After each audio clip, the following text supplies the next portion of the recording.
All right, yeah, so let's go over these 5 questions again. Yeah, so a good place to start here is a discussion of torr. Yeah, torr is one of the measurements of air pressure, right? Yeah, so definitely the most common one is probably atmospheres. 1 atmospheres would be the pressure that you experience just on at sea level on Earth. You can also measure it in milligrams of mercury. That used to be a very popular way historically to measure pressure. Yeah, you could take a little apparatus and just visually see how many millimeters of mercury the ambient air pressure would be able to push up a tube. And then torr is quite similar to millimeters of mercury. It basically I think the torr was invented because millimeters of mercury just seemed not quite as professional. I believe millimeters of mercury and torr are almost 1 to 1. Yeah. So millimeter of mercury is torr. I think they renamed it because millimeters of mercury, it just sounds like a little weird. It's like not really a unit of measurement. Um, but in general, hopefully, yeah, there's a couple things that they expect you to know in this one, right? Yeah, so definitely you need to understand that when objects are smaller, the pressure is going to be higher, right? Um, and then when objects are larger, pressure is lower. And they also expected you to know that when things are hot, gas pressure is higher than if things are cooler, right? And hopefully you've definitely experienced this. If you ever have seen like a football or a basketball in the wintertime, you've probably noticed that it's like not quite as like bouncy or firm as during the summer. And it's because literally when it's colder, the gas contracts and the pressure becomes lower. And these are exactly the kind of concepts that they're trying to get you to understand in this question set, right? Okay, so here, yeah, question 31, 32, classic ACT, right? So they give you some data and they want you to be able to predict what the values might be. But again, you don't have to be super precise, right? Okay, so here they say, look at figure 2, look at krypton. What if the mass had been 13 grams, right? Okay, so here, the graph goes all the way up to 10. So 13 would be like over here. Basically, for this particular question, all you need to know is that it's going to be probably over 400, right? It's going up, it's going up. It's probably going to be somewhere over here, right? Just if you want to solve it visually, like definitely in the paper test, right? A really excellent way to handle this type of problem is just to handle it visually. So, if you need to, yeah, you can like extend the line here, right? Yeah, so maybe this would be 12, this would be 14, so 13 would be right here, right? This would be 13. And if we just extend the line, like just try to be as precise as possible, and again, in the ACT, you don't need to be super precise. Yeah, so, maybe this is like 430, 440. But in this particular test, you just need to know that it's between 400 and 600. Yes, it's definitely going to keep going up, but is it going to be like up here? Probably not. Yet then, like the slope of the line would change very dramatically, right? The ACT wants you to understand that the line is going to continue moving in a straight line. And then 32 is also very, very similar. 32, we have take a look at both figures. So here we have 3 liters for figure 1, 6 liters for figure 2, and they want you to make an estimate or take a guess on what the data might look like if we had a 5-liter vessel, right? So 5 liters is obviously right in between. It is in between 3 and 6, obviously closer to 6 than 3. And they also ask you to look at 7 grams of carbon dioxide. Okay, so let's go ahead and do that. So here's 7 grams. Carbon dioxide is right here. Make sure you're using the chart properly, right? So this one is at 700. Let's see, so this would be 4, 5, 6, 7. Yeah, 700. This one at 7 grams. No, am I looking at 5 grams? No. Yeah. 7 grams is over here. I'm so sorry. I accidentally looked at 5 grams. 7 grams is over here. This one is at like about 1,000, maybe slightly under 1,000 torr. And then at 7 grams down here at 6, so definitely in the graph it seems higher, right? But you have to remember, make sure you're looking at the axes properly. So here we're actually at 500, right in between 400 and 600, right? So at 5 liters, it should probably be closer to 500 than 1,000. But here, you don't even need to know that. You just need to know that it's in between 500 and 1,000. This type of thing. And definitely, yeah, like if this stuff needs to make sense. This is definitely the most common question type in the ACT science test, right? We've seen many of these already. It definitely I mean, is it guaranteed that this type of question is going to show up in the next practice set, the passage that you do? No. But in any given ACT, you are guaranteed to see this type of question multiple times. This time, in this particular passage, it shows up twice, back to back. And then 33 is very similar, right?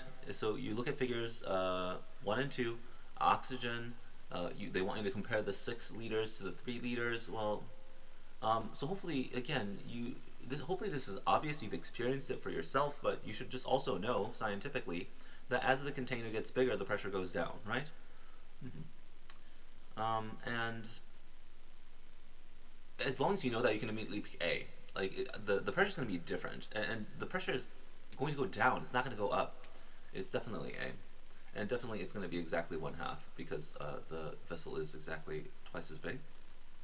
Yeah, so if the vessel is twice as big, with an ideal gas, the pressure should be half as great.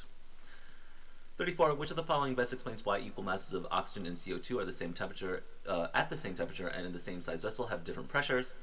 Hopefully you realize that for 1 molecule of oxygen versus 1 molecule of carbon dioxide is going to weigh more, right? Well, because carbon dioxide has an extra carbon atom. Yeah, both of them have 2 oxygen atoms, but this one has an extra carbon atom, right? And interestingly, like the pressure at like a molecular level is caused by the number of molecules and not by like the size of the molecule. The size of the molecule is not what causes the air pressure. It's the number of molecules, generally speaking, in an ideal gas. And if you look at the graph, obviously the pressure exerted by oxygen is higher. So definitely don't pick F or G. F or G and F and G are definitely wrong. Here the correct answer is J. It's the pressure from oxygen is greater because there were more molecules. Yeah, right? This is exactly what I was talking about.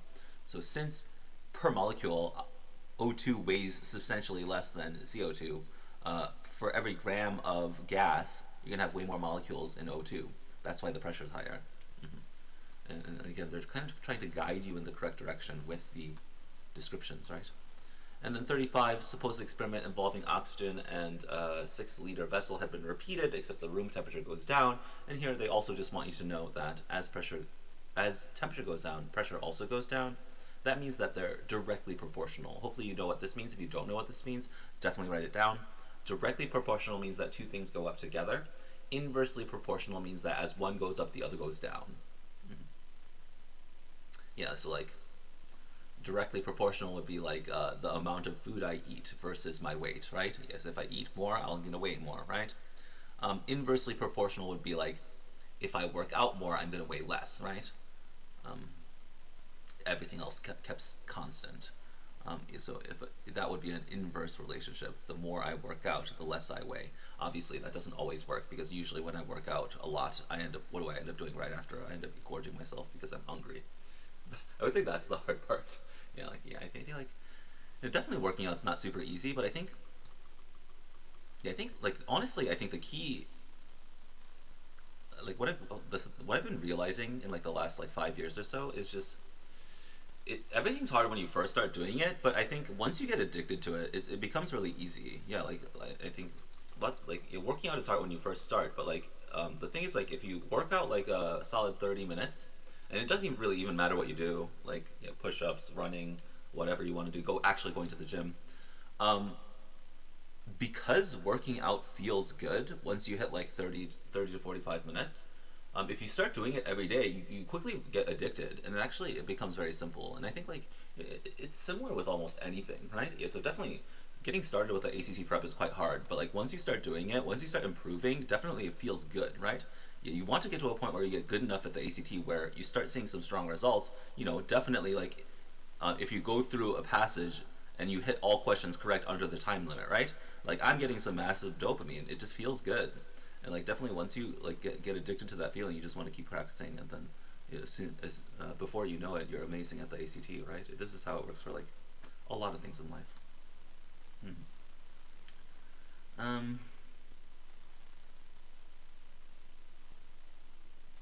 And this is also why it's important to build good habits. So what are you guys working on this time? Hopefully we can finish at least the science passages today, right? This is kind of the last day we're looking at science passages together. We're going to work for a little bit more today, and then we meet again tomorrow, and that's it, right? And tomorrow we're doing math. So definitely if you have questions, please ask. So we did this MOD thing yesterday, or 2 days ago, I remember that. Oh, we also did this one.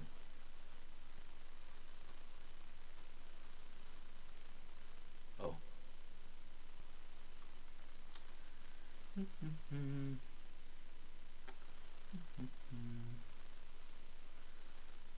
See, should I give you guys any hints? I kind of almost want to not give you any hints. It definitely, I'm curious like how you guys do if I don't give you any hints.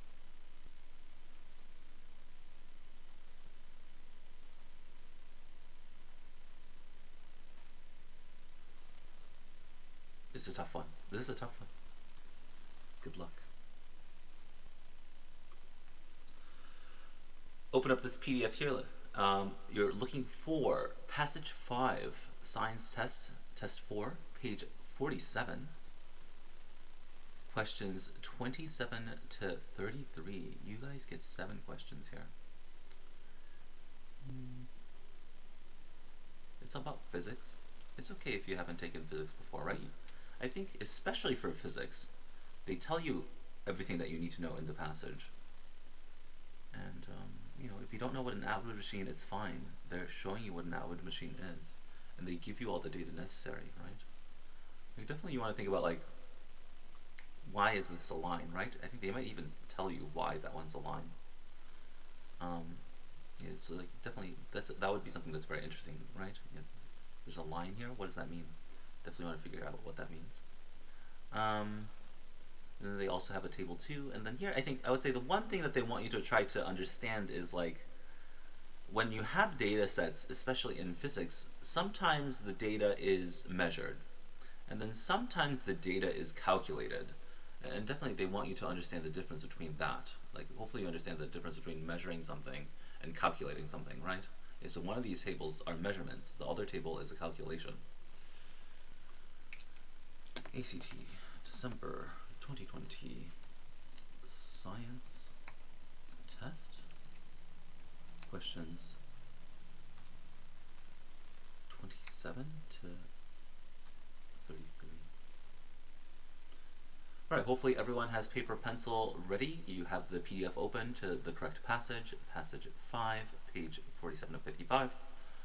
Let's set the timer for 6 minutes. I'll give you a 2-minute warning. Yeah, definitely feel free to number your paper 27 to 33. You know, save those 10 seconds, 5 seconds.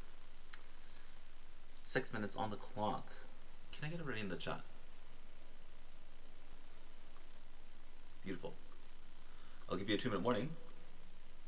Let's begin.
Calling is to find a mate. A female gliding leaf frog in the jungles of South America is listening to all the males calling around her.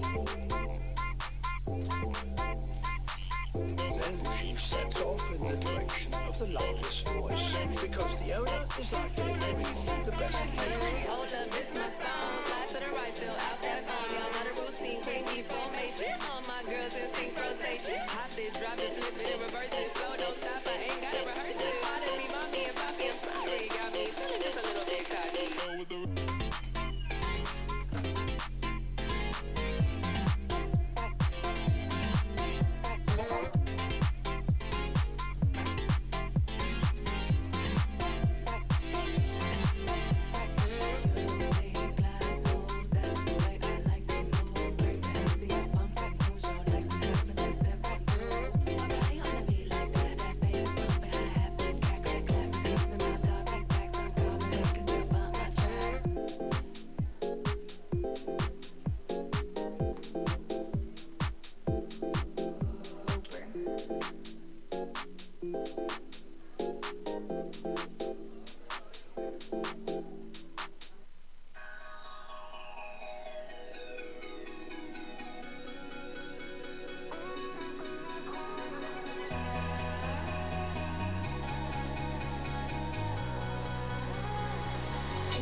Alright, 6 minutes is up.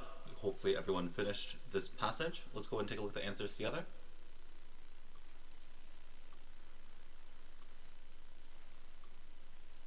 We're looking for 27 to 33. Starting from 27, we have B, boy. 28 is G. 29, C, cat. 30 is J. 31, A. 32, H. 33 is D. Yeah, so here, definitely, if you can get 7 correct here in some of the hardest passages, brilliant work, brilliant work, right? I would say even 6 out of 7 correct, fantastic place to be. Yeah, 5 out of 7, not bad. Yeah, definitely if you're missing more than 2 questions, you really need to figure out what's going on and try to fix these answers for the future, right? Yeah, definitely if you miss questions, let me know. Oh yeah, also let me know if you got all 7 questions correct. Yeah, definitely I would be quite impressed here if you're getting all 7.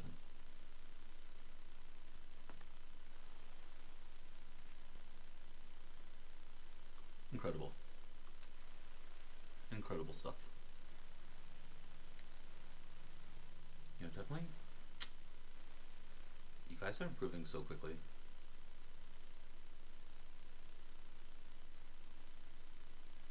Yeah, definitely. I don't know. I'm always surprised. It's like you definitely. It's happened, right? I've experienced this like so many times now, but it's still so crazy to me that like it's just definitely something unique about children. Like you just show them something a couple times, they just pick it up immediately. I wish I were younger. Don't we all? I guess if you're a teenager, you probably don't wish you were younger. But anyone that's not a teenager, they definitely wish that they were younger, for sure. Question 33. Consider any trial in which the block masses were not equal. In this trial, once block X had been released, the gravitational potential energy of block Y. Okay, so this one, yeah, if you haven't taken physics, this one's kind of hard. What is gravitational potential energy? Um, well, if you want to know the equation, right, the gravitational potential energy is G times m times h. So G is the gravitational constant discovered by Newton, right? And then m is the mass of the object, h is the height. So the higher something is, the more that it weighs, the larger the gravitational potential energy, right? And definitely, like, this is a very important concept. You know, yeah, if there's like a water tower in your town, like, why do they bother like putting so much water in the sky, right? Well, it's because it's a pain to like pump water everywhere. So one thing that's really really nice to do is just like, let's just pump the water all the way up to the tower, and then once the water's up there, now we can just let gravity push the water wherever it needs to go. It becomes very convenient. You can like leverage the gravitational potential energy. And in this particular case, as the block Y starts going down, H is going to go down, so the gravitational potential energy is also going down. This one, you just want to know that, right? Yeah, so the higher something is, the more gravitational potential energy it has. Also, the more something weighs, the more gravitational potential energy it has. Obviously, if it's just on the ground, right, it doesn't matter how heavy it is. Like, it doesn't, like, if H is 0, there's no gravitational potential energy. But as soon as the height is something more than 0, the mass also. Obviously, if something weighs nothing, right? Yeah, if something weighs nothing, it's never going to have any gravitational potential energy. So for something to have gravitational potential energy, well, it needs to be gravity. If there's no gravity, there's no gravitational potential energy, obviously. And the constant for gravity changes like depending on which planet you're on. But for most problems that you will run into, you're usually on Earth. So gravitational potential, the gravity constant usually stays the same for you. The mass, obviously, things can have different mass, and then things can have a different height, right? And as the mass and height goes up, gravitational potential energy goes up. Does that make sense?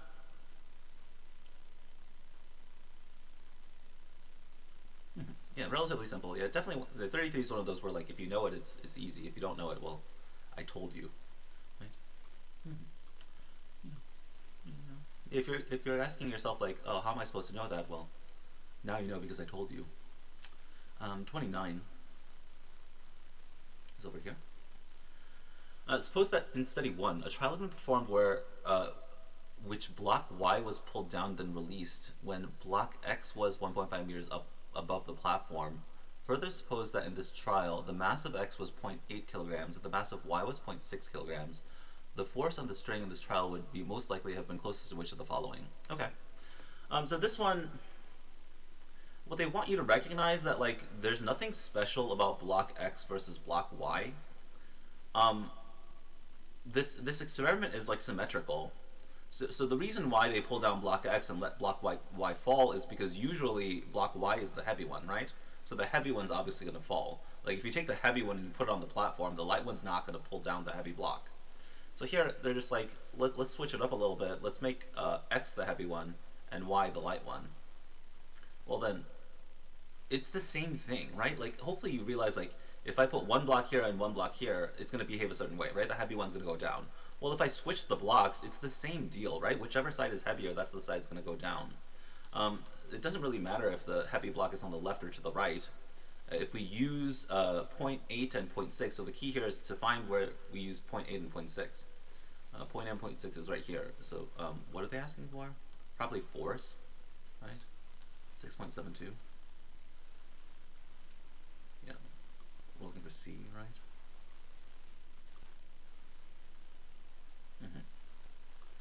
Yeah, does that make sense? Yeah, nothing special. Yeah, like definitely in the science test, they don't really try to trick you. They just like want you to like understand some basic science, which is fine. And I think honestly the hard part about the science test is just staying focused for 4 hours at a time, right? I would say that's the real challenge of the science test. It's at the end of the test. And at this point you've already done hundreds of multiple choice questions, and you just need to have like the mental fortitude, the focus, the stamina to do another 40 questions at the end, right? But otherwise, like I would say the questions are pretty straightforward. Definitely staying focused for 4 hours at a time, very, very difficult, right? But I would say as far as these like standardized tests go, I would say that skill is probably the most important one to practice, staying focused for long periods of time. Obviously it's very, very difficult, especially for teenagers, but I would say like, why is it so important? I would say like this is the one skill, right? Like definitely you can get by in life if you're bad at math. You can also get by in life if you're bad at science. But in America 2023, if you cannot stay focused for 4 hours at a time, you better find a rich husband, because if you can't stay focused for 4 hours at a time, like you're not going to be able to pay rent, because like who do you like if you can't stay focused for 4 hours at a time, no one's going to give you a job.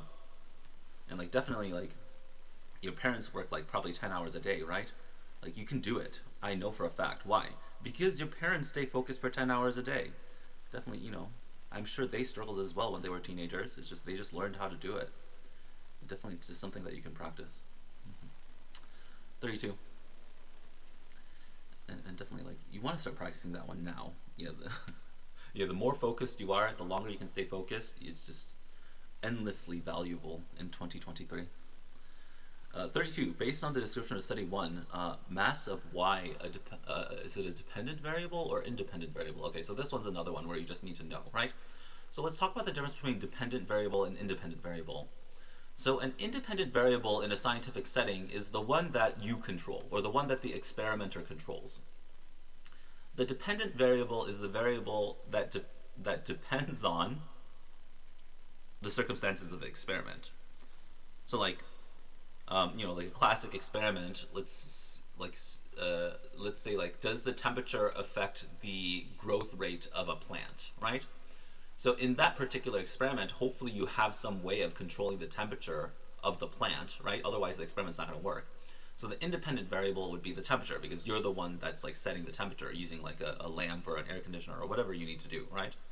But then the dependent variable in that situation would be how fast the plant grows. Obviously, you're not directly controlling how fast the plant grows, right? You're trying to manipulate the rate of the plant growth by adjusting the temperature. You adjust the temperature affects the growth rate. That's kind of how it works. So here, definitely the mass of y is the independent variable. What is causing the block y to change in mass? Well, the experimenter is like taking the block, putting the correct one on the ring, right? And then the dependent variable here would be the rate at which it falls. So obviously we're not directly controlling how fast something falls, right? Yeah, we're manipulating how fast block y falls by adjusting the masses of block x and block y. So here, it's definitely independent because of h, right?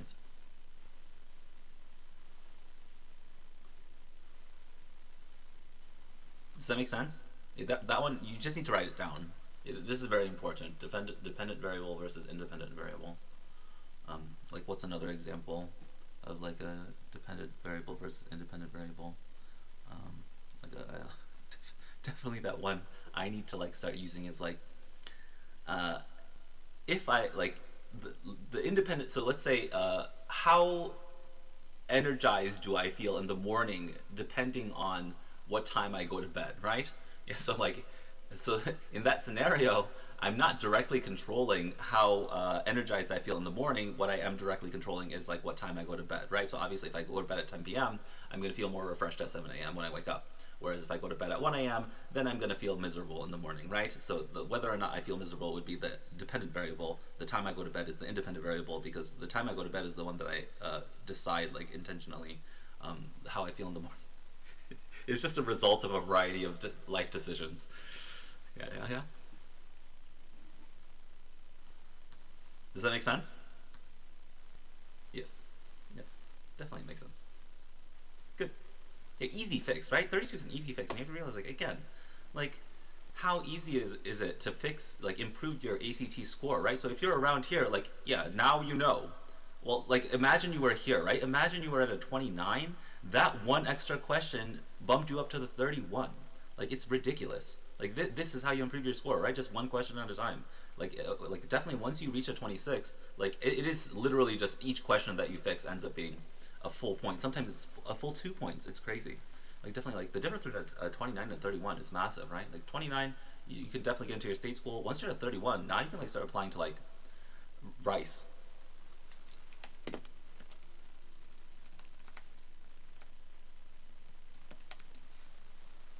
Okay, you can't apply to Rice. I'm sorry. Rice is a little bit more prestigious than I anticipate. How about, like, UPenn though? Also, okay, UPenn is also too good. How about Brown? Let's try. Okay, okay. Oh my God, what kind of school can you get into with a 31? Let me try to guess. Um, what's like a good school, but like not too good?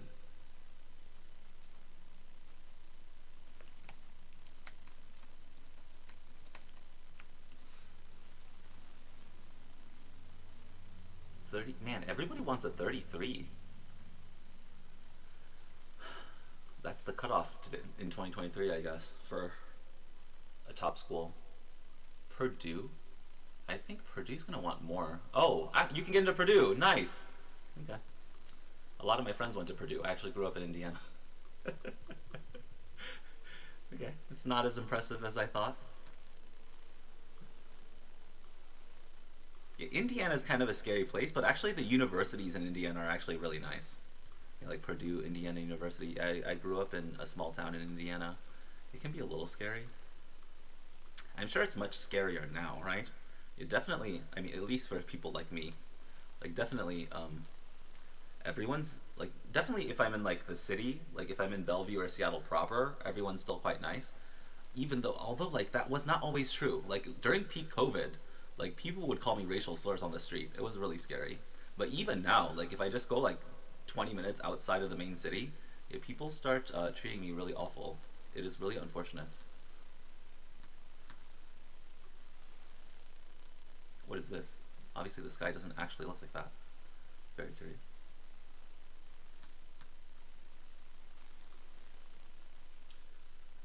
I would say, like, at least for like a Asian American nowadays, like, definitely COVID changed. Though I would say that one of the big changes in America that's occurred because of COVID is like the anti-Asian sentiment is at like all-time high. Um, so like if you're not in like a metropolitan area, like, I just don't feel safe anymore.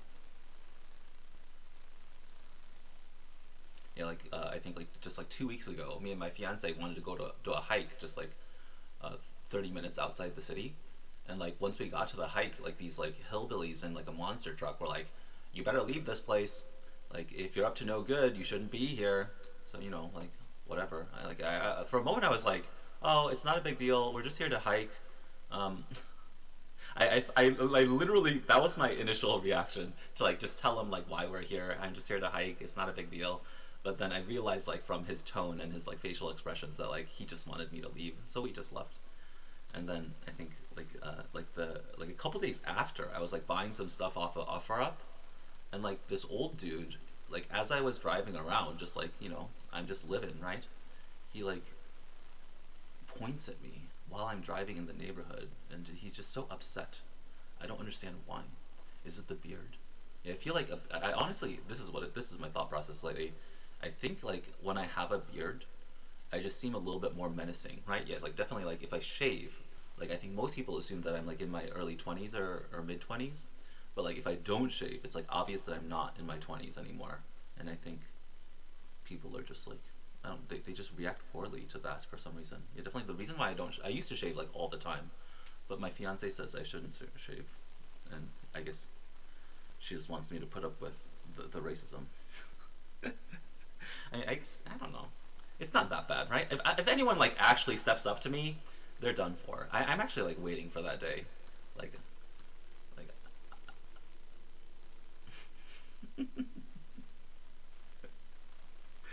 Yeah, I like trying. I trained in a box. Like I don't do it lately, but like yeah, for like a couple of years during COVID, I was training in boxing for a very very long time.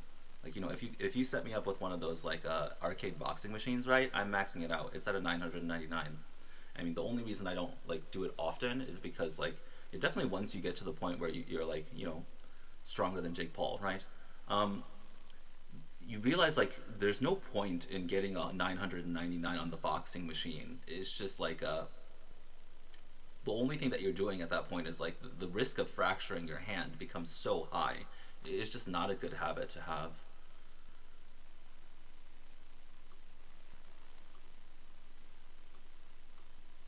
Yeah, definitely I need to work out more. Definitely I've been working out less because I've been working like doing this test prep stuff too much this week. But like just like 2 months ago, I was literally doing like 75 push-ups a day, like 75 sit-ups every day. Definitely it hurts. It hurts, but like I think it's like anything else. Like definitely like the first couple weeks that you're working out like that, it's impossible. It feels like you're destroying your body, which you kind of are. But then like once you start getting stronger, once you start getting into better shape, like yeah, that's when it starts feeling good, right? That's when it becomes addicting, and that's when it becomes easy. All right, 5 more questions.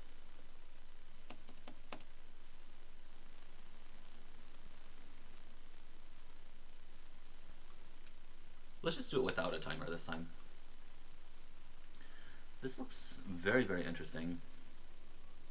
I've never seen any graph like this before. Something about hearing, and then we're going to hear in air and then also in water. I'm very curious.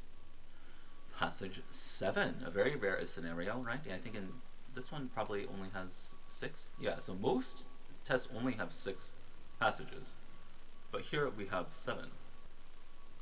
So here's the 7th one.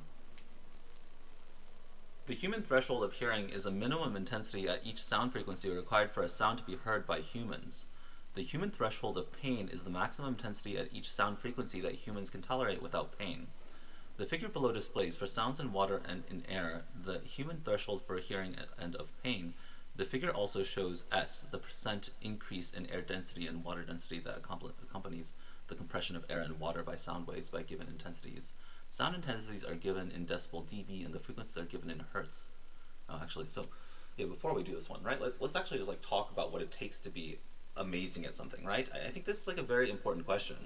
Like, so definitely, there have been many intensely remarkable people, right? Definitely, some of my favorite examples to talk about in these classes is Mike Tyson, famous boxing champion from the late 80s and 90s, and also Michelangelo, right? The artist from the Renaissance. So obviously to become someone like Mike Tyson, right? Yeah, like multi-time boxing champion in multiple divisions or whatever, you obviously need a phenomenal amount of natural talent. But like natural talent is never enough. Like if you want to get to a point where you are just decimating everyone else in a field, right? It's relatively simple. There's not too many options. Yeah, so for Mike Tyson, the reason why he was able to get in the ring and like decimate the other top boxers in 10 seconds is because he would wake up at 3 a.m., he would immediately go for a 6-mile run, and then he would, throughout the day of, obviously he's training in boxing, right? But on top of all the training on boxing, he was recorded to have done, I think 200 push-ups every single day, I think it was like 400 squats, like 150 sit-ups. His training regimen was insane. Like obviously for a normal person, if you try to do something like that, you're going to end up in the hospital. Definitely it's like a slow ramp. Definitely another thing that's very hard about working out is like you need to start slow, otherwise you're going to injure yourself. But like once you start ramping up, if you can get to like his workout routine is insane. Yeah, so 3 to 5 miles daily. Yeah, 2,000 reps, right? Yeah, 2,000 sit-ups, 50 bench dips, 50 push-ups, 50 shrugs. Like some people say he was doing like hundreds, and definitely there's some argument here. A lot of people say that he's lying, and I feel that because I tried Mike Tyson's workout a couple of years ago during COVID, and I immediately threw out my shoulder, and I was just injured horrendously for a long time. Um,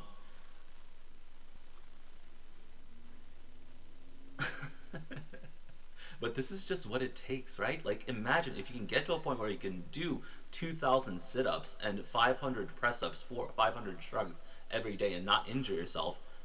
How could you not be a monster, right? This human being is a monster. Like, yeah. And then, like, I think the other really great example is Michelangelo, right? So, Michelangelo, absolutely incredible human being, right?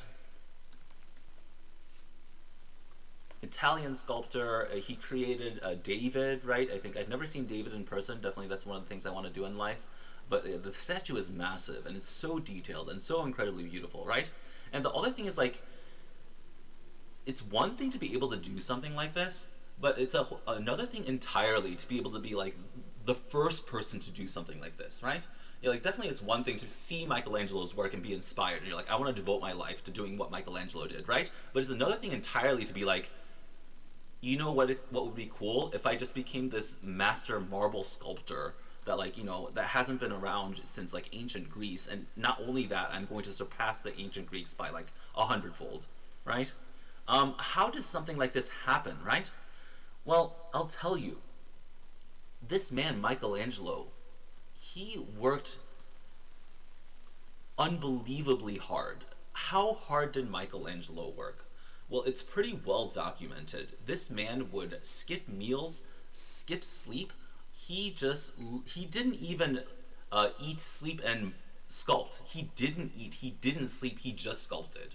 And it got so bad, and this is documented quite well, several times throughout his life, he would spend weeks non-stop on his feet, practicing sculpting, creating more sculptures, perfecting his craft, to the point where the leather of his boots would fuse to the skin of his feet, and he would have to have a doctor come in and surgically remove his boot from his feet. And this happened multiple times. And you just have to realize, like, yes, it's a crazy story, right? But the lesson here is that's just what it takes.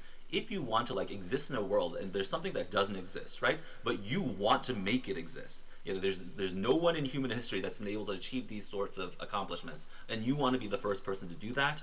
This is the type of dedication that it takes. Like Michelangelo is just on another level, built different. Definitely, it takes like a certain level of it, like a intensity that most people find like disturbing, for sure. Yeah, like, I mean, this is the obvious question, right? Like, how do you get this good? Like, if you've ever tried sculpting before, it's definitely one of the hardest things that exists for a human being to do. How do you get this good? Well, you give up everything. You give up everything for this. And that's why they're admired. So you want, like, definitely, like, there's a lot of pop culture, right? Something happens on YouTube, there's some big drama, it gets like 10 million views, but, that stuff, no one's going to remember it in 6 months, right? Like, why is Michelangelo remembered 1,000 years later? Well, it's because, like, the people on YouTube that make pop reaction content, they put in zero effort. It requires no talent. It requires no hard work. This, like, when do you think the next person is going to come around that works this hard? Maybe in another 1,000 years.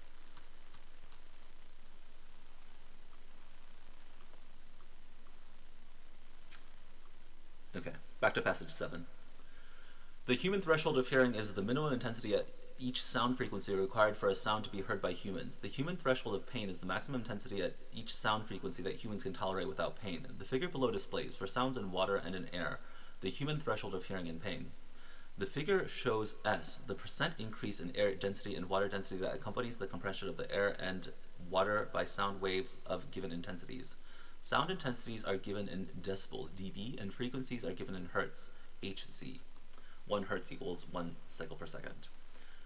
So we have 2 dotted lines. The dashes are air, the dots are the water.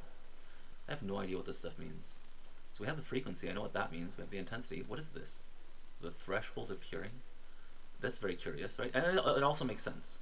So the sounds that people can hear, it depends on the frequency of the sound, right? So if the sound is too low, then it just feels like vibration, right? And if the frequency is too high, definitely we can't hear it. Definitely there's lots of frequencies that like only birds, insects, and dogs can hear, right? But people cannot. So like once it hits a certain level of frequency, the human ability to hear just like immediately drops off. And then there's like there's some threshold of pain. I don't even know what this means. Well, let's try to figure it out together, right? So 36. According to the figure, which of the following is closest to the lowest frequency that can be heard by a human being? So that's like here, right? So hopefully you realize like 10 to the 1 is 10. Yeah, so this would be 20. So like this would be like 18. But you don't even need to know that. They just want you to recognize that this is 20. 2 times 10 to the 1, that's definitely 20. 10 to the 1 is 10. 10 times itself once, that's 10. Yeah, so here, hopefully you realize like 10 squared, that's 100, right? 10 to the 4th, that would be 10,000. 10 to the 5th would be 100,000. No, 100,000, 10,000, 100,000, yeah.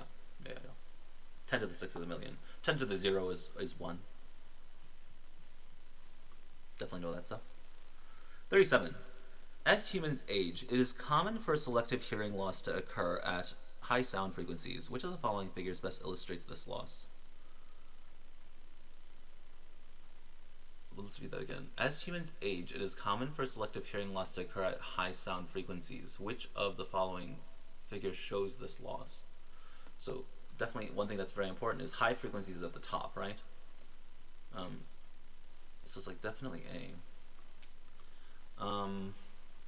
So like let's go through the ones that are wrong, right? Yeah, so this one would show that like after hearing loss we're wait a minute.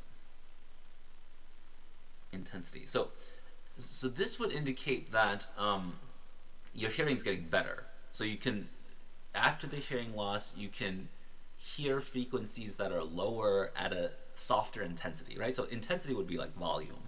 So this would mean that we can hear the sound even when the volume is lower.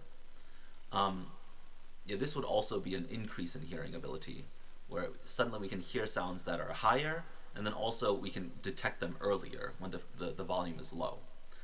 This one is what we're looking for, A.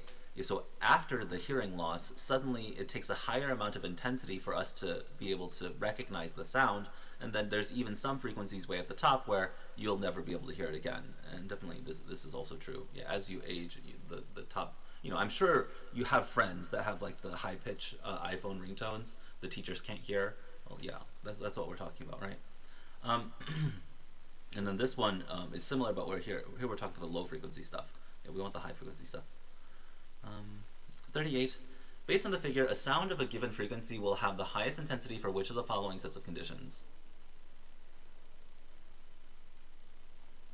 Sound of a given frequency will have the highest intensity for which of the following conditions?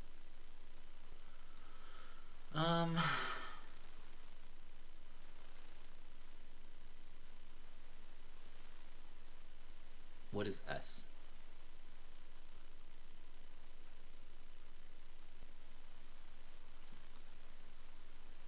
Percent increase in air density and water density. There's water density? What does that mean? How can you have dense water? I don't know.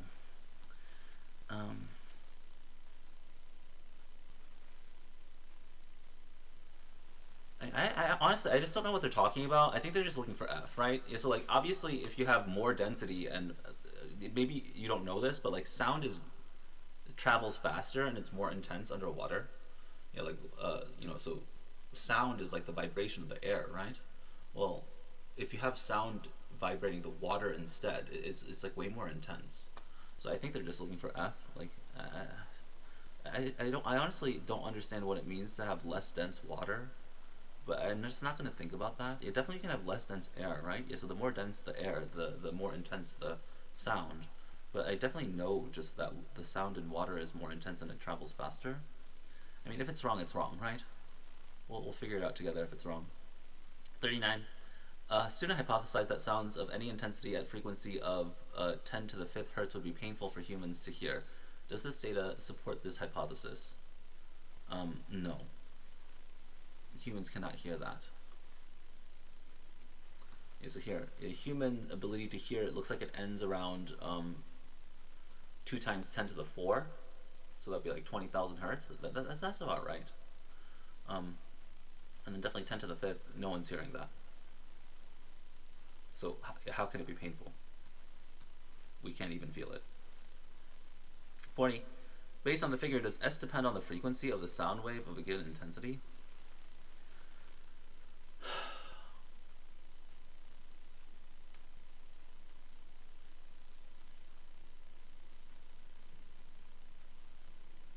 What is S? S is the percent increase in air density and water density that accompanies the compression of air and water by sound waves. So here it's a straight line up and down.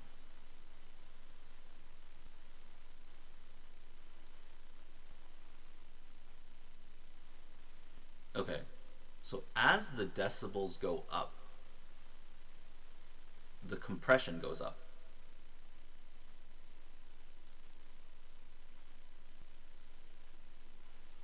Okay. Okay. Yeah. So yeah, definitely, 38 is correct. Yeah, so saying like, I think what they're saying is at 200 decibels. This is like a rocket ship, I think. 200 decibels. Yeah, if you experience 200 decibels, your ears are gonna bleed. I think like at 120 decibels, you start having hearing loss, and I think at 200 decibels, I think you're deaf now. You have some serious, like, permanent damage, not just to your ears, but like your body in general. But they're saying that at 200, approximately 200 decibels, the concentration of air and water like doubles. That's crazy, right? Imagine having the speakers so loud that the air pressure in the room doubles, right? Yeah, this is why it's like it'll physically harm your ears.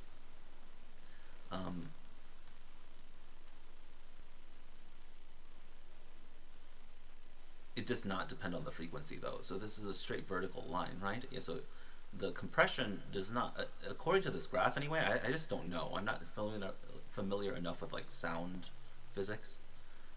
But they're saying in the graph that like the intensity does not affect the S.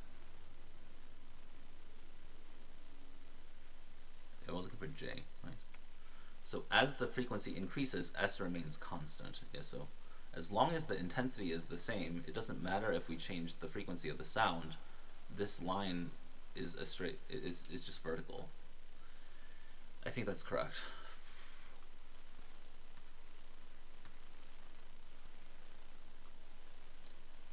GAFCJ, right? Right. This was a really tough one. Yeah, so 36 is not bad, right? Which of the following closest to the lowest frequency that when we can hear? That's down here. It's around 20. I'm thinking like 18, but they just want 20. Close enough. So here, so you have to understand, hopefully this graph makes sense, right? So this point down here means that for us to hear very low frequency, it needs to be very loud. Whereas like this is probably the frequency of most human voices, right? Yeah, so definitely like human hearing is kind of has evolved to focus in on voices so that we can communicate with each other, right? So that's probably the frequency of most people's voices. And then definitely as you get older, the high frequency sounds, you can't hear them anymore. So here we're saying like for the top frequencies, old people can't even hear it at all.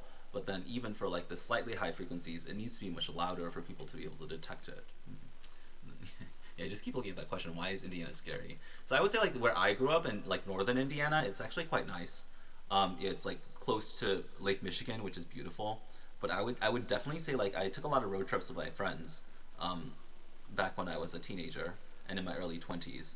And like if you go to like southern Indiana, I'm like so sorry if you live in the south, but the south scares me so much. Like to me, like once you let's get a map. Into Dana, yeah.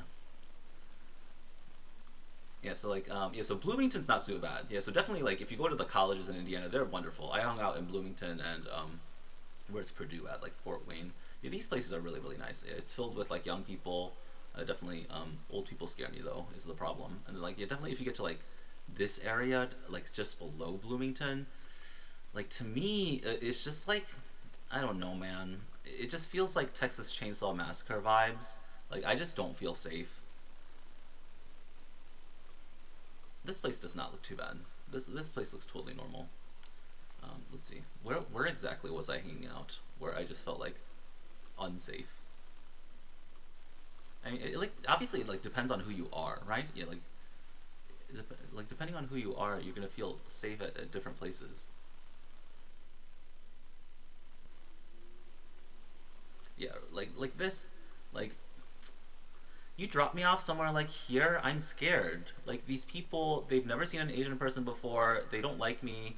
Um, it's just not a good time for me. Like I just yeah I don't know. And I've watched too many horror movies, right? I feel like they're gonna put me in their basement and I'm gonna be locked up, and there's gonna be chainsaws involved. Is that crazy? Is that like an unreasonable fear?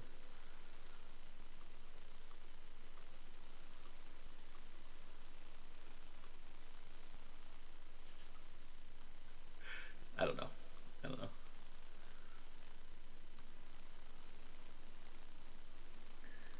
And then yeah, these last three were really really difficult, right? Um, yeah, it's this S concept. I had to read this like four times to understand what they were talking about. So S represents the percent increase in the density of the air or water that accompanies the sound. Yeah, so here they're saying like at 200 decibels, the density of the air and water doubles, which is crazy. I think that's the important one. The other ones they don't really even ask you to think about too much. I guess they ask you to look at this one as well. 10 to the negative 8%. So this would be like a basically a 0% increase. 10 to the negative 8 would be like 0.7 zeros, 0.0000001% increase. Like that's nothing. That just means it's the same as before.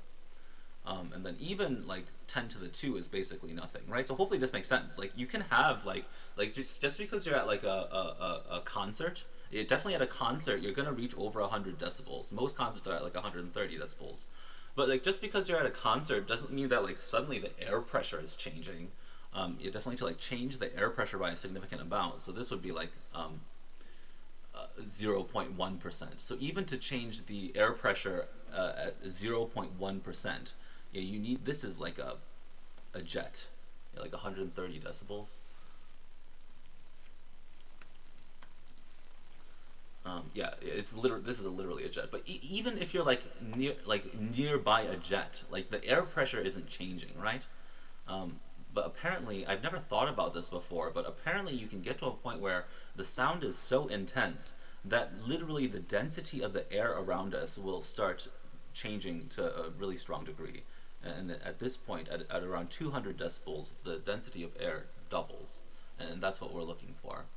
Based on the figure, a sound of a given frequency will have the highest intensity for which of the following sets of conditions. So, yeah, if we're in water at 100%, we're saying like we're at 200 decibels. That's the intensity. That's a very, very high intensity. Yeah, like 200 decibels, I think will literally kill a person. You're definitely going to the hospital, at least. I don't think you can even give an example because this would be, I think this would be like a bomb.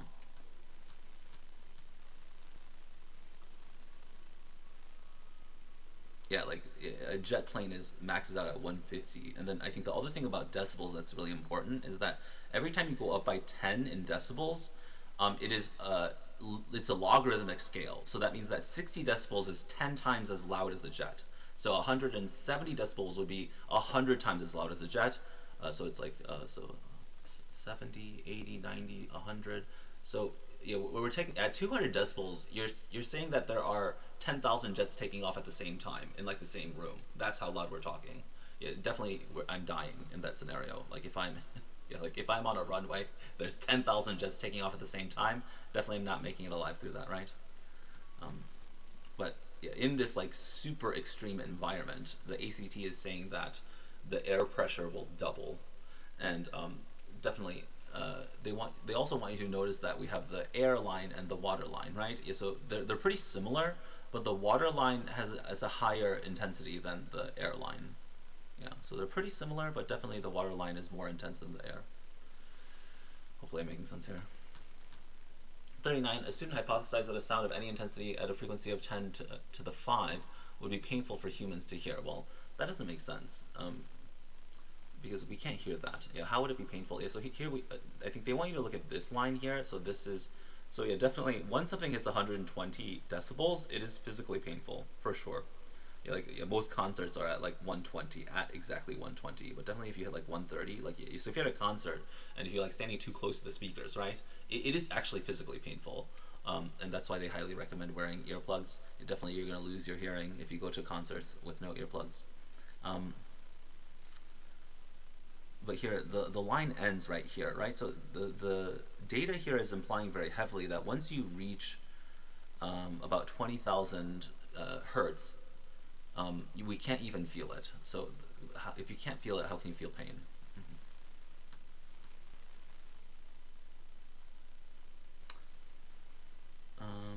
That's why the correct answer is C.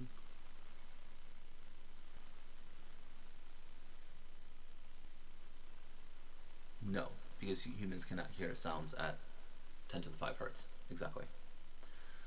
Based on the figure, does S depend on the frequency of a sound wave of a given intensity? Yeah, so here again, yeah, this one, definitely the hard part is like understanding what they're talking about. But here, I mean, even if you don't know, like definitely this is like a really good thing to understand about the ACT, right? You don't need to understand what they're talking about. You just need to look at the graph and recognize that as the frequency changes, S does not change. S does not depend on the frequency, right? S depends on the intensity. So as the intensity changes, S definitely changes, right? It goes from 10 to the negative 8, 10 to the negative 2, 10 to the negative 1, all the way to 100%, right? Well, as the frequency changes, S never changes. That's why it's J. As frequency increases, S remains constant. Hopefully all this makes sense. I mean, like, honestly, like, that's a big reason why I moved out to Washington, right? Like, hopefully you can tell, like, even for an Asian person, I'm a little weird, or maybe a lot weird. And why do people move to Seattle? It's because they're weird. It's because I don't feel safe in other parts of America because people will judge me, like, and like, I don't know. Like, if you're young, like, maybe you don't know, right? But like,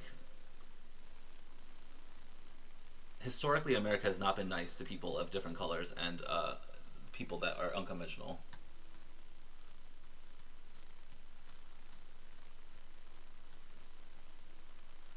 But yeah, like where do all the weirdos go? Like they all go to Seattle, they all go to Portland, they all go to San Francisco, right? Portland's kind of like the stereotypical one, right? All the hipsters end up in Portland.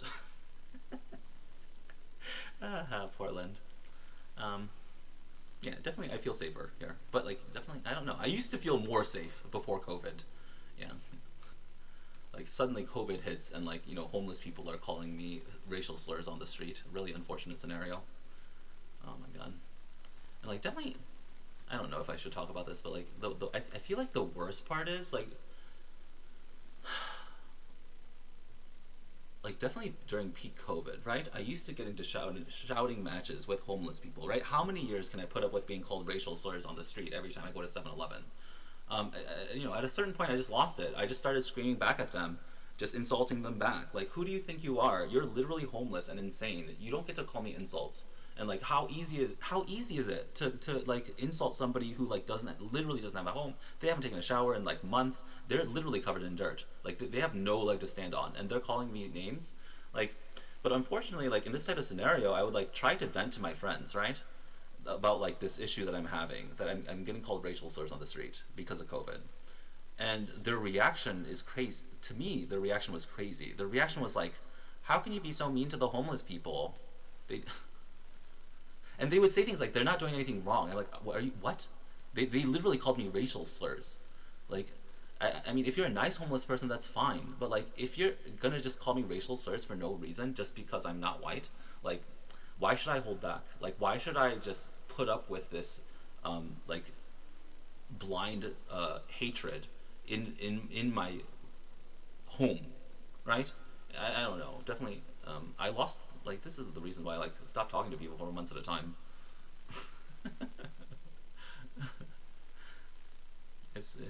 Yeah, definitely it's getting better, but like it's still much worse than 2018. I don't know. I mean, definitely, I can be a little toxic for sure. I also just like enjoy getting into arguments and like insulting people, and I like that. I like when there's an excuse to insult someone back. Honestly, I definitely, that's also a problem. But that definitely that's on me for sure. It is what it is. Okay, like, I'm not trying to say this stuff to make you guys feel bad, right? I'm just like somebody asked, right? So just these are my experiences. Like it does honestly does not affect me day to day, right? Yeah, like if somebody calls me a racial slur like once every 4 months, yes, it's really unfortunate. But like, is my life worse because of it? I suppose, but it's not like that much worse. Like my life would be way worse, right? Like something that actually affects my life is like, why does a meal at McDonald's cost $15? That's like definitely that affects me more than some homeless dude insulting me in the street, right? Like why does fast food cost $15? We need to fix that. Sorry, I'm getting so off track. It's okay. We have plenty of time. This is the last passage. Yeah, let's do well, right? So definitely. Okay, let's talk about this one, right? We did one of these together 2 days ago, but you get some of these, right? So you get a situation, and then you have 4 students that give you like potential explanations for what's going on, and hopefully you'll notice that some of these students have like really ridiculous hypotheses, trying to explain a boiling beaker of water, but regardless of how ridiculous their hypotheses are, you still have to understand what they're talking about and answer the questions based on their hypotheses, right? And I think for this one in particular, for me, I really like to take notes because, like, especially for me, when there's a hypothesis that like just breaks basic laws of science, I have a really hard time keeping track of what they're saying. So this is an area where I absolutely have to take notes as I go. But maybe you don't have that issue, right? You just try your best, read carefully. You definitely these types of questions. These questions are more like reading comprehension rather than actual science, right? It's just reading comprehension that happens to be about science. You guys will do fine. So we're back in the ACT 2020 December. Questions 34 to 40. Science sets.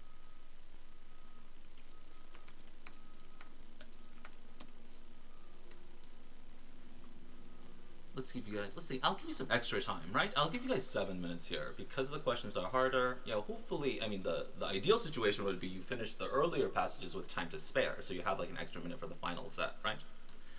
I'll give you another 2-minute warning. Definitely feel free to number your paper 34 to 40. 1, 2, 3, 4, 5, 6, 7 questions, another 7 questions.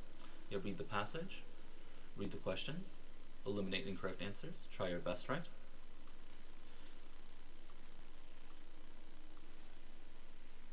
7 minutes on the clock. Can I get ready in the chat? Alright, let's begin.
different when you're older? Do you feel things different when you hold her? I could tell you I'm on your side. Are you running out of time? You're living now. You're living now. You're living now. You're living now. Don't you know more now? Wanna do better, but you don't know how. Don't you know more now? Wanna do better, but you don't know how. Time goes by, I can read your mind, and I wonder what's better than mine. Time goes by, I can read your mind, and I wonder what's better than mine. You're living now. You're living now. You're living now. You're living now. Don't you know more now? Wanna do better, but you don't know how. Don't you know more now? Wanna do better, but you don't know how. Time goes by, I can read your mind, and I wonder what's better than mine. Time goes by, I can read your mind, and I wonder what's better than mine. You're living now. You're living now. You're living now. You're living now.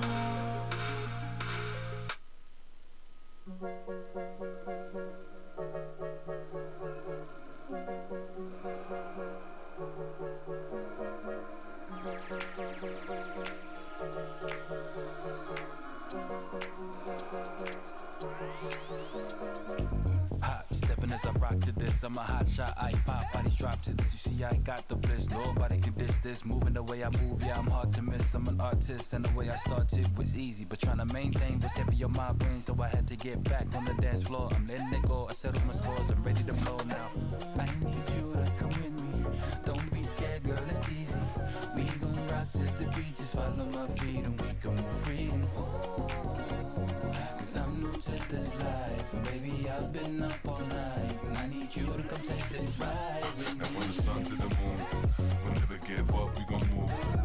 Now what I want you to do is light everything up in the room. We gon' jump to the groove like we can dance all day and all night. This is a moment, baby. Now get off your phone and get on that floor. Get your back up off the wall, keep it going till the morning. I said it already, hit the stance, y'all ready? Do your dance, rock steady. Know the beat ain't top heavy, let the low wind hit you when you breathe that. And when your chest come back, something heavy like that, you gon' pop that, so they feel it way in the back.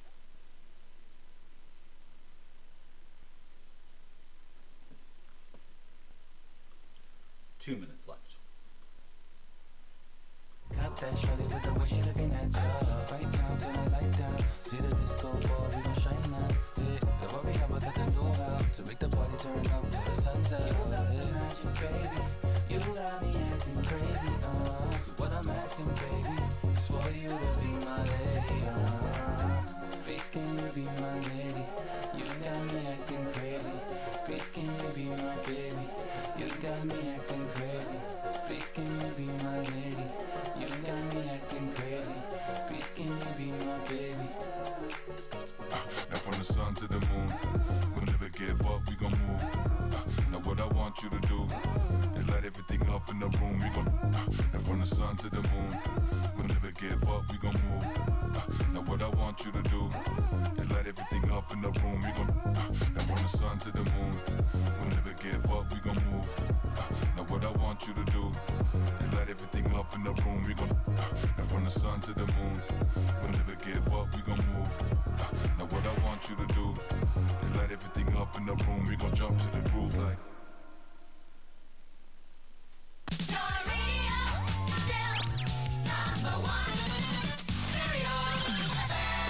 And now, on the world's greatest station, we proudly present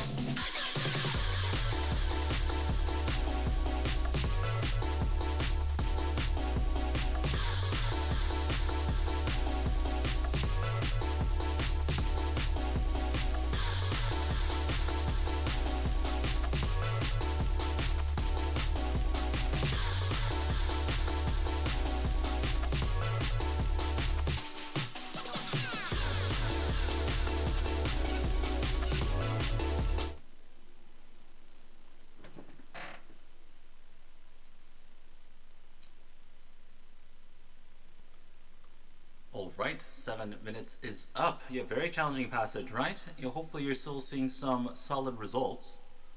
Yeah, it's okay to miss questions, right? Yeah, that's why we're practicing here together. Yeah, definitely let me know if you missed any questions. Let's take a look at the answers. Questions 34 to 40.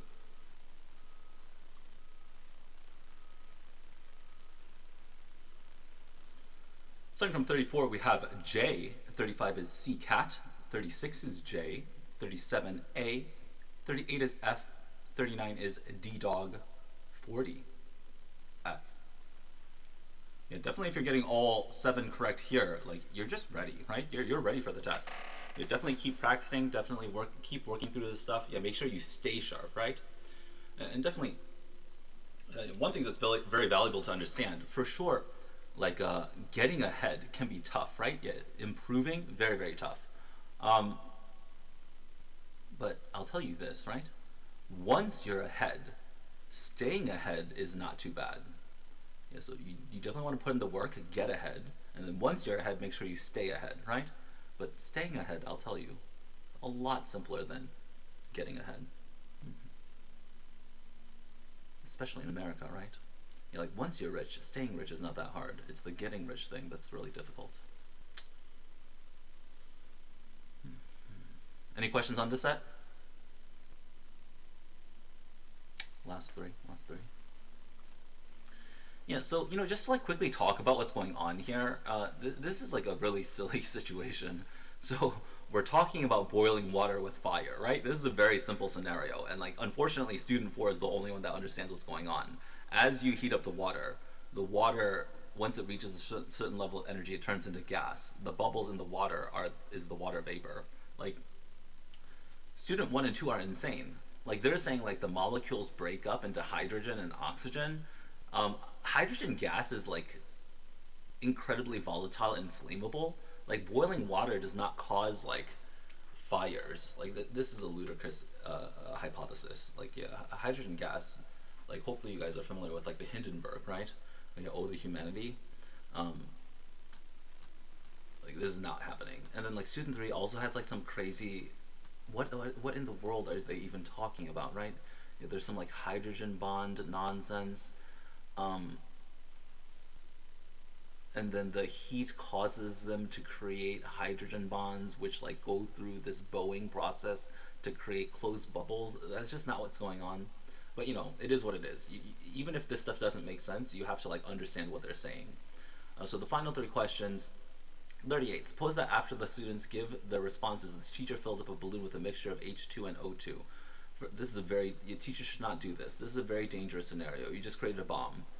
Further, suppose that she held it to a lit candle and the balloon exploded. Yeah, that's a bomb. It's going to explode. You can't do that. Very dangerous situation. Based on this information, which of student 2 and 4, if either, would be more likely to claim that the explosion would have occurred during the original demonstration if the teacher had held a lit candle above the surface of the water being heated? Yeah, student 2. Yeah, because student 2 is saying boiling water causes hydrogen gas, right? Does that make sense?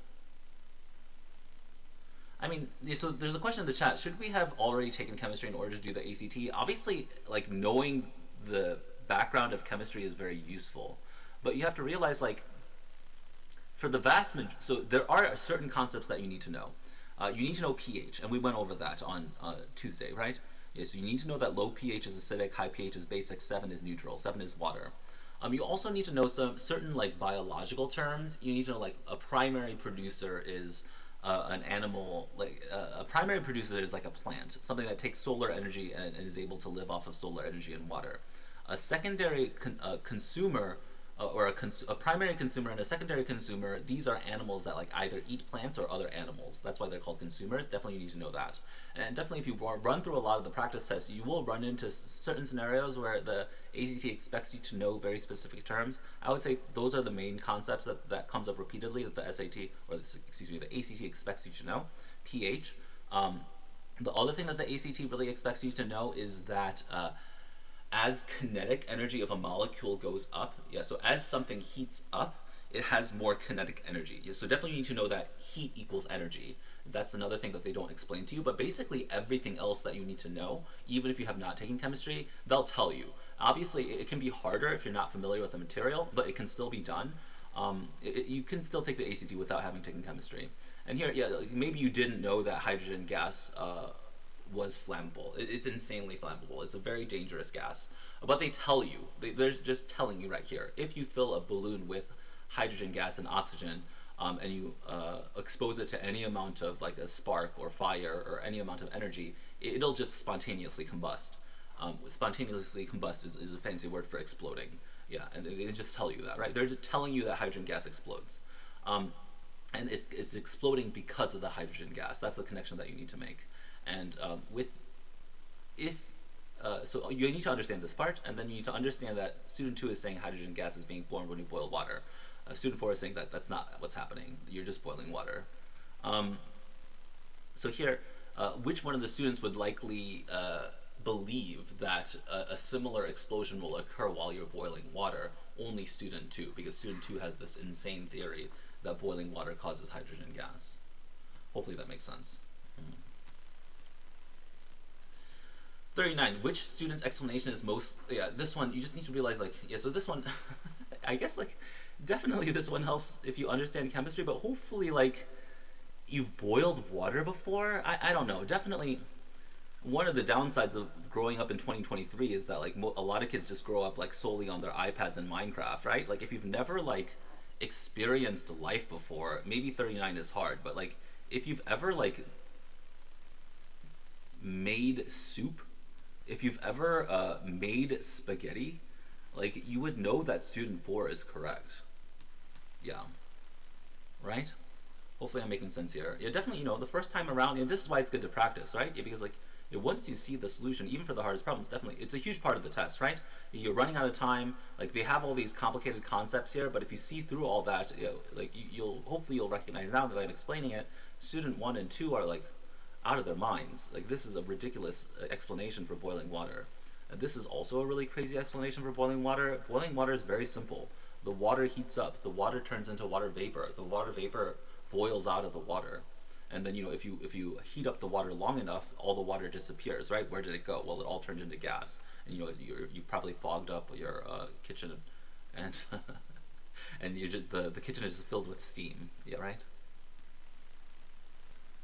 Definitely a very dangerous scenario. Oh my god, I had one girl, I was working on Zoom on the SAT, and, like, this girl's like, oh, I want a 1500, I want to get into Harvard.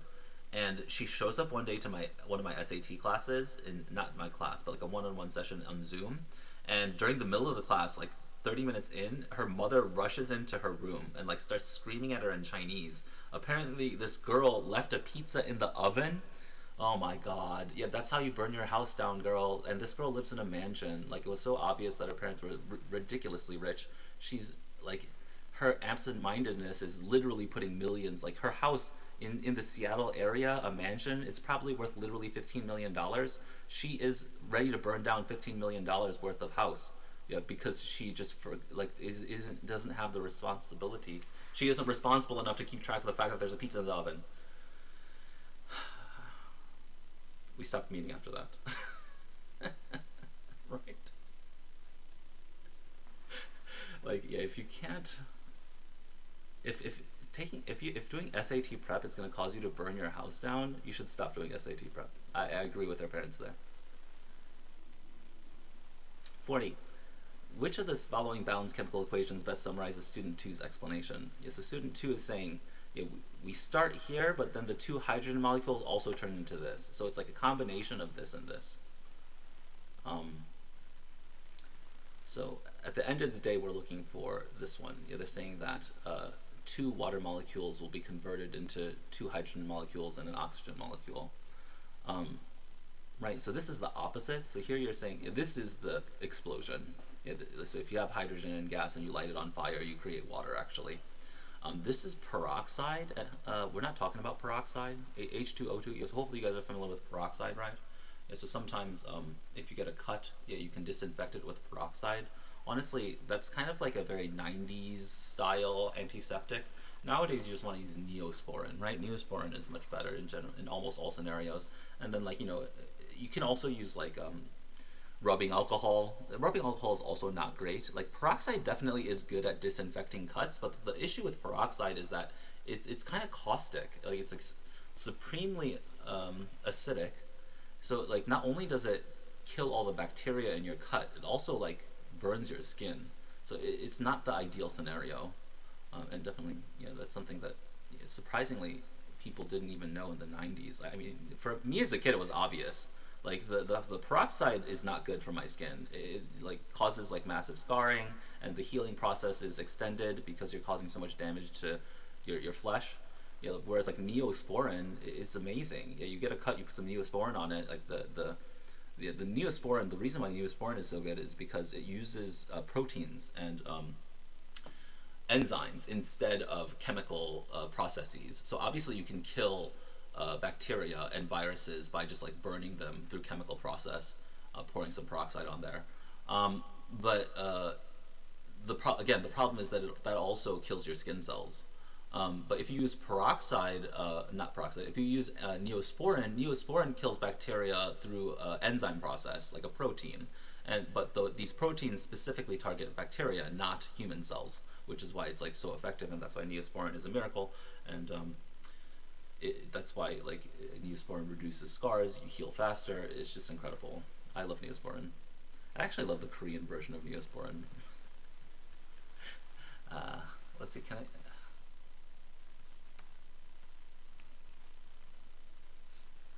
Sometimes I think like, should I Amazon the Korean version of Neosporin? Like it smells better. I just like it more. This is the one that I grew up with. But then like if I order it on Amazon, like the issue with the Korean version is like if you import foreign stuff, right? It's like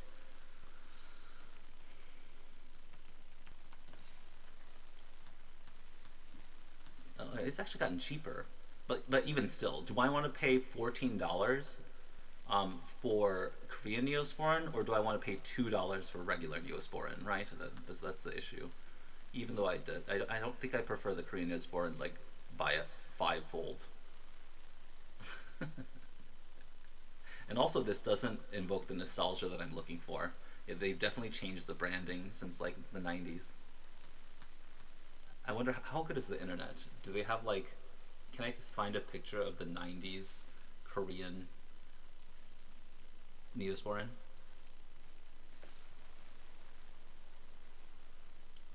Is this this is kind of a risky click right here. Who knows what's going to come up on Google Images?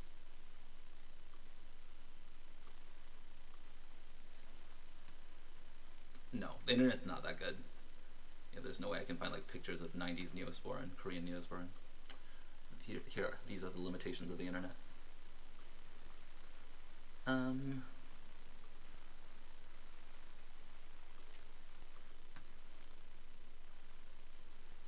Does that make sense? Yeah, so this is what they're describing. So you take water, H2O, hopefully, like even if you haven't taken chemistry, you know that H2O is water, right? You take water and you force the chemical reaction, and student 2 is saying you're creating hydrogen gas and oxygen gas. And even if you don't know what that stuff is, right, they're telling you this and this. And like, also they describe it in the text as well. How do you feel about that?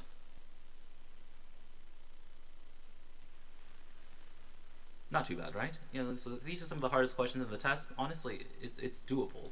Definitely it's hard. And definitely, yeah, lots of kids miss these types of questions, but hopefully you can like see the way, right? Yeah, this is what it takes to get the answers correct. It's not that bad. Doable.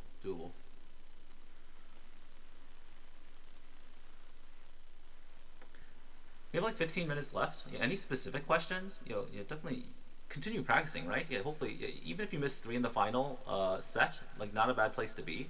A great way to practice is just run through these again. Hopefully you'll see a very, very strong score since we've talked about all these questions together. And a great way to review, just make sure the stuff that we've covered in class together is clicking, it's all making sense. And definitely another reason why it's so good to review questions that you've already done is if you are still missing questions after we've reviewed them together, right? This is a clear indication that there are certain concepts that you struggle with, right? If we've already practiced it and you're still missing it, then you really want to highlight these questions, really like put some time and effort into making sure you can fix these moving forward. And then obviously once you feel confident about this test, you can move on to any of the other tests that I have available for you in my Google Drive. Also feel free to work through the 2014-2015 one, right? So I demonstrated all these. Hopefully you remember everything that we discussed. Definitely just refreshing yourself, making sure the stuff that I've told you makes sense. A really good way to practice, and hopefully if you do these questions that we've already looked at together, hopefully you'll be able to move through them very quickly, right? And definitely that's another huge part of practicing. Hopefully as you start practicing more often, your practice will become more efficient because you can practice faster, right? That's also a really big part of it. Definitely a lot of kids that I start working with, they can take like 15 minutes to answer 7 questions, right? If that's you, like, that's fine. You definitely need to go faster, and I think definitely once you become faster, you'll realize, like, so if it takes you 15 minutes to do one passage, then it's going to take you 30 minutes to practice 2 passages, right?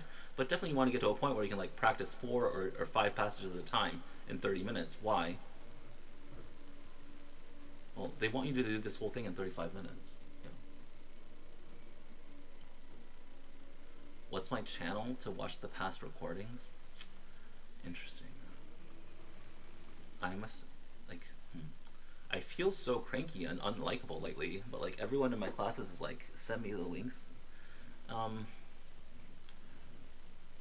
Is it this one? Is it this one? No, it's this one. God, I haven't uploaded any of the videos yet. I'll upload them like as soon as the class is over. I'll just upload all of them.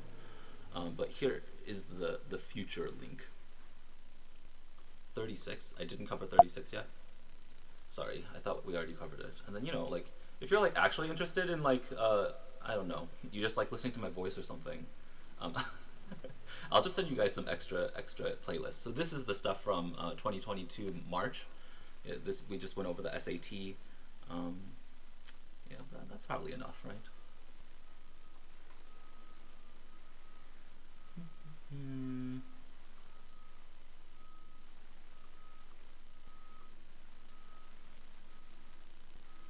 36. Which student stated or implied that the bubbles contain gas molecules? So definitely students 1, 2, and 4 says that they contain gas molecules because, the water vapor is also a gas. So here, let's read student 3 one more time. So the answer has to be J. So there is not, so just using some basic test taking strategy, right? So I know that students 1, 2, 3, students 1 and 2 that think that student 1 thinks that there's oxygen gas. Student 2 thinks that there's oxygen and hydrogen gas. The student 4 thinks that there's water vapor. Water vapor is also gas. So definitely I'm looking for at least 1, 2, 4, right? But there is no just 1, 2, 4 options. Well, then it has to be J. But let's go ahead and read student 3 to make sure that student 3 also believes that there is gas in here. That would be a ridiculous argument, right? The water bubbles do not contain gas. Like, why? Then why is it a bubble? Chemical bonds in the water do not break when the water is heated. Instead, the water molecules form a new chemical bond called hydrogen bonds, and the other water molecules. As more and more hydrogen bonds form, a thin circular sheet of the hydrogen bond water molecules is formed. When the sheet is in contact with the surface of the water, air pressure pushes down the center of the sheet, causing it to bow in the middle and close upon itself, forming a spherical bubble. The bubbles contain air. Yeah, so a mixture of gases, yes. He says so right here, right? But like obviously student 3 is also wrong, right? If you boil water, where does the bubbles come from? The bubbles, if you've ever boiled water in a pot, you would know that the bubbles come from the bottom of the pot. Why? Because that's the hottest part of the water, because that's the one that's closest to the fire. This person's description is saying that the bubbles only form as the water molecules reach the surface of the water. That's not what happens. This is such an insane description of boiling. It makes me upset. But regardless, the correct answer is J. Does that make sense? Yeah, so students 1 and 2, student 1 says there's definitely oxygen gas in the water. The bubbles contain O2 gas. They say that right here, right? O2 is a gas. The bubbles contain O2. The bubbles contain O2 and H2 only. So really, like if you want the actual like cheat answer, right? So the answers to 36 are at the final sentence of each student's description. Because O2 is a gas, it forms bubbles in the water, and the bubble contains O2 only. So student 1 is saying that the bubbles contain oxygen gas. Student 2 is saying that the bubbles contain a mixture of oxygen and hydrogen, which are both gases, right here. He says that right here, right? And then here, the bubbles contain air, a mixture of gases. And then over here, in the final sentence, once the kinetic energy reaches a certain threshold, the water begins to change from liquid phase to a gas phase, forming bubbles that contain water vapor only. So here, you need to recognize that water vapor is a gas, and here they're saying that the water goes from liquid to gas, and then that's what's in the bubble. So all 4 students are saying that there is air in the bubble, and like once you say it that way, right? It's just so obvious. Like, what kind of person is going to? I would have noticed. I don't know. In this context, it's hard to say because all the descriptions are so off the wall. But like, I definitely, in general, I would definitely notice if somebody would have implied that bubbles don't contain gas. What a claim, right? I have a bubble. Inside the bubble, it's not gas. What is it then? What else could it be? Is it a vacuum? It's just, don't stop it. Just thinking about it makes me upset. Yeah.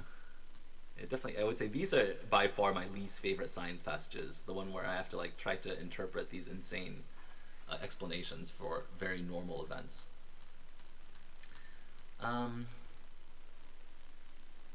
What should we do for the last 10 minutes? Should I just start uploading the videos?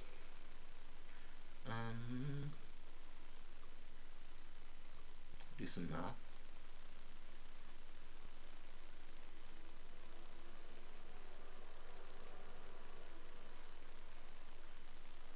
Yeah, definitely. I hope you guys are enjoying the summer, right?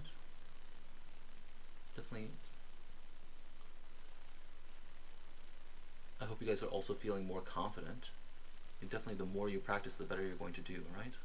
I would say, you know, for science, I would say, like, especially for the math section, it's essential that you practice it. Yeah, like I would say, like reading science, writing, like once you understand the material, definitely you can see rapid improvements to your score. But in math, like definitely it's not enough to understand it. You need to be able to do it, right? Your sophomore year is going to be crazy. Why do you say that?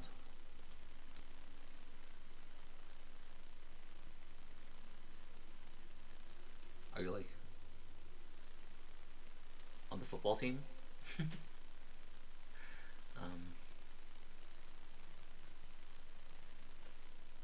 Soccer, that's cool. Actually, man, I just want to let's spend a couple minutes. I just want to show you what Mike Tyson looks like. So most of you probably know who Mike Tyson is, right? He's like this ridiculous celebrity that like has this funny accent, but there's a reason why he's still famous in 2023.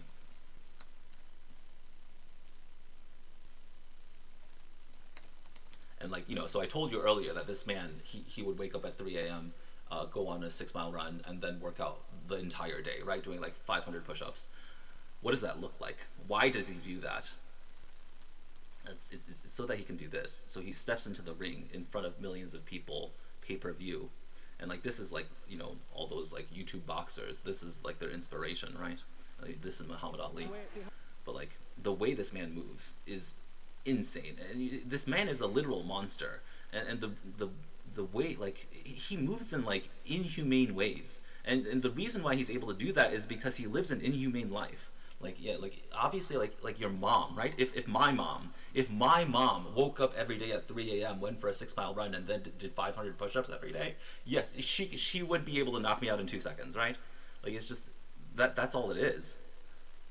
If he hasn't done that tonight, I wonder if that's a change of plan with it. Oh, what a left hook. Like, and the crazy part is, like, this guy, he's not even that tall. He's like 5'9". Like, he's like our height. And he walks into the ring against these monsters that are like 300 pounds, 6'7", and he just shows up. He's like walking, like, he's not even moving that much, right? He says, oh, boom. He's out for the count. Man's done. And like, and this is why you train, right? Yeah, because like in those, you have 3 seconds. Make those 3 seconds count. Incredible stuff. Incredible stuff. Yeah, there it is. He's got the left hand. Yeah, definitely. Like, this is not the only approach to life, right? Like, obviously, this is a very unsensible way to live. But you know, this is why he was a media sensation, because he was so ridiculous. The most punishment anybody can take. When you can't get off punches. It's a short, like, chopping like, right hand. Man, I feel like in this era, like young Mike Tyson, like I feel like he could beat a semi truck. Like a semi truck is coming out at Mike Tyson at 70 miles an hour. He sidesteps the truck. He punches it in the side of the engine. The truck dies. I swear. That's how I feel. Look how fast he moves. It's unreal. It's unreal. How do you move like that? It's because he trains non-stop 12 hours a day. You can't even see it. It has to be in slow motion, right? Like he dodges everything. Not with that. One punch. All the guys, he's asleep for the rest of the month. Insane. Insane.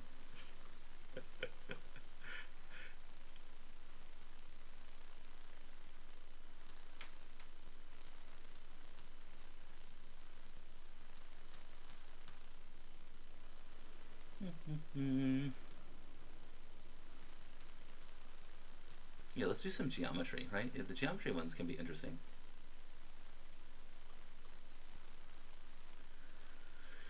"37. The figure below consists of a square." And like, why do I say that stuff, right? Obviously, I'm a big fan of Mike Tyson, but like, I'm just saying, right? Yeah, you want to get into college, you want a high SAT score. Well, there's a very simple solution.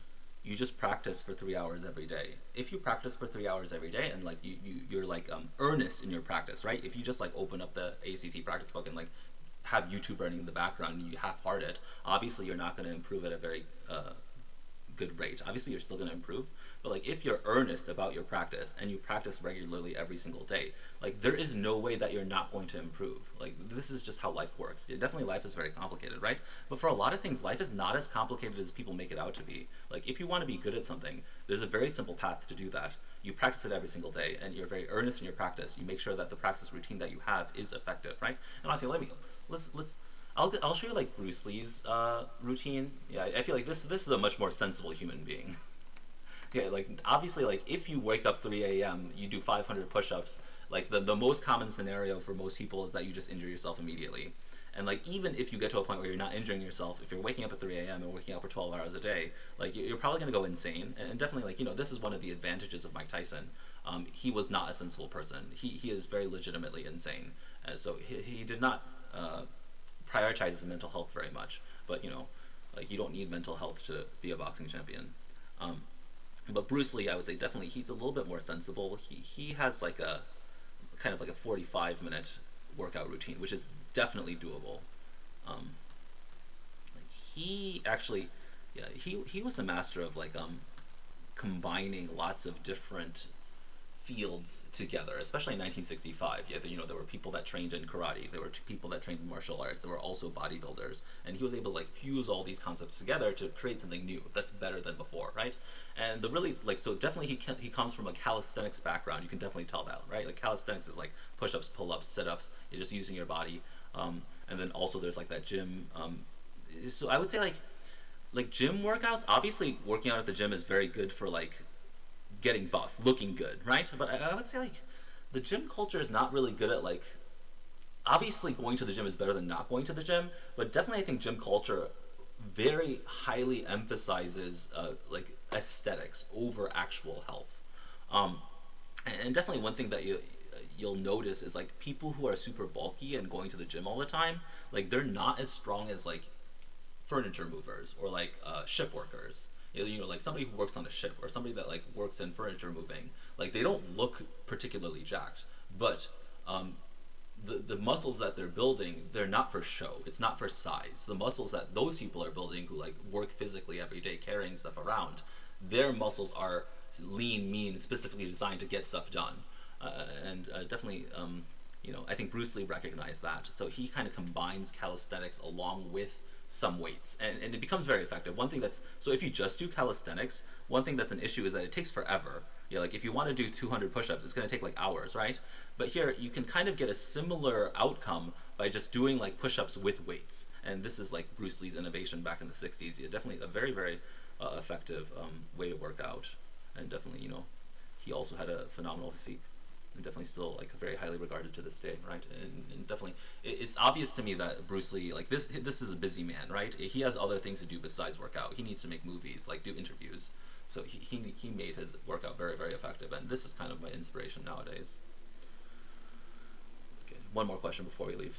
Okay, so in the figure below, consists of a square and two semicircles with dimensions as shown. What is the outside perimeter in centimeters of the figure, right? So again, it's perimeter, right? Make sure you're looking at the perimeter, and we're only looking at the outside. Yeah, these little details, very, very important.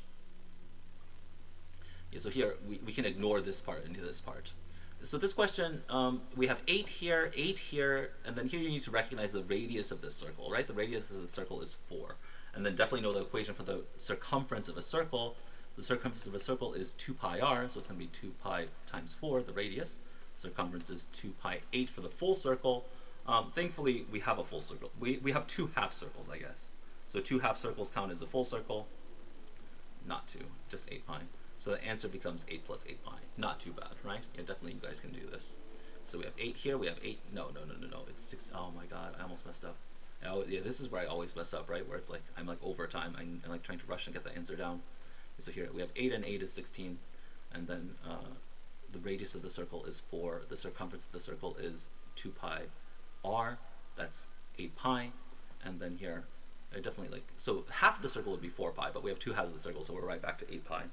So the correct answer will be B here. Alright, yeah, thank you guys so much for being here. We're going to meet one more time Friday. We'll do math again. Yeah, hopefully we'll get a chance to have you guys do some of the hardest questions in the test. Again, you know, like I think especially tomorrow, it's okay to miss questions, right? I think it's important to experience it. Definitely, you should expect to miss questions in the real test, but the goal here, definitely the goal is not to suddenly get a perfect score, right? The goal here is be better at math today and tomorrow than you were on Monday, right? As long as you're better at math tomorrow than you were on Monday, this class is a success. Okay. Yeah, if you're busy, you know, life definitely happens. Yeah, I'll put the videos up on YouTube. Definitely for the ones that are here tomorrow. Hopefully we'll see some big improvements together, right? You have a fantastic day. I'll see you one more time Friday. See ya.